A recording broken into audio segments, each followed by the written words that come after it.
Good Wednesday morning, Mount Olive family, friends of Mount Olive Church. Hope everyone is having a blessed, safe, healthy week this week. Matthew Howard here to bring your devotion from Brother Jody's message Sunday morning. Couldn't be there with you. Had to work, but got to watch it online, and I really, really enjoyed that message. Wish I could have been there in person. There's just some so much difference in being there versus watching online, but nonetheless, it was still a powerful message that the Lord gave Brother Jody, and I appreciate his obedience in giving that to us. Entitled "What's Important to You," and I really the part that hit me is can't worry about the setting from his third point there, from Luke 7:37-38. It says, "And behold, a woman in the city, which was a sinner, when she knew that Jesus sat at meat in the Pharisee's house, brought an alabaster box of ointment." That's that woman's label. We don't know her name. We don't know anything about her, but that she was a sinner, like all of us.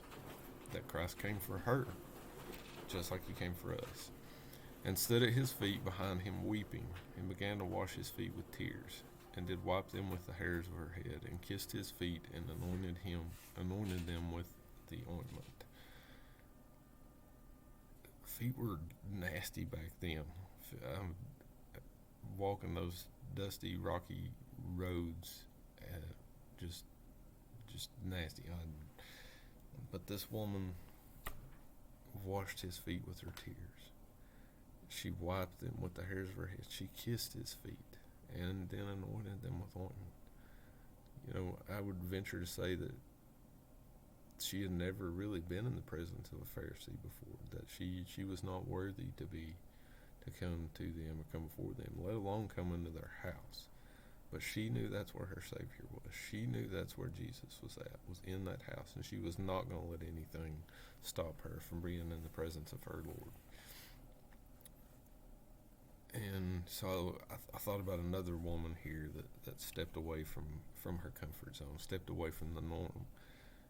That's mentioned here in Matthew 15. It says, "Then Jesus went thence and departed into the coast of Tyre and Sidon. And behold, a woman of Canaan came out of the same coast, and cried unto him, saying, Have mercy on me, O Lord, thou son of David. My daughter is grievously vexed with the devil.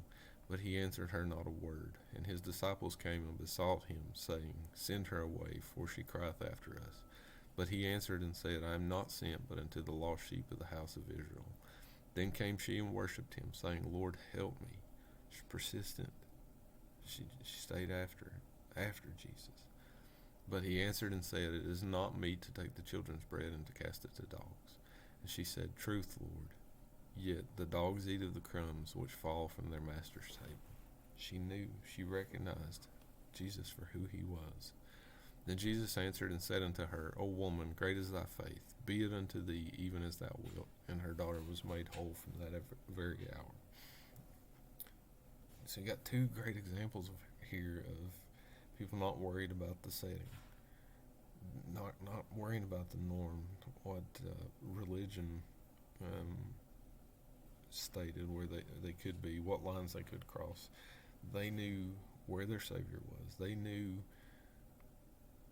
how to get to Jesus, and they went after it. And I love these examples, and I know I'm guilty as anyone of being embarrassed, ashamed, scared, more so scared of having the right words to say. But I think that's where the church fails. Not our church, but the church as a whole is we're worried about the setting. We're worried about who's watching, who's listening. We're not being bold enough in the faith that God will provide. God will take care of us. It doesn't matter who's there, who's listening, or who's watching. So I think we got to get past that. It doesn't matter if we're out in the grocery store and somebody asks us to pray for them then and there. It doesn't matter if we're out and we see somebody struggling. Go approach them. Tell them about Jesus. Tell them about what he's done for them, what he's done in your life. Don't worry about the setting. Just get past that.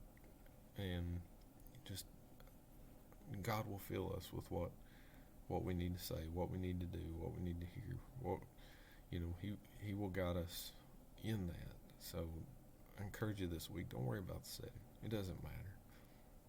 Jesus says that where two or three are gathered in his name, there he shall be in our midst. So that's the only person that we should worry about pleasing. That's the only person that we should worry about the setting. If he's in it, then nothing can stop it. So be bold this week. Step out of your comfort zone. Don't worry about the setting. Proclaim Jesus. I hope you guys have a good rest of the week.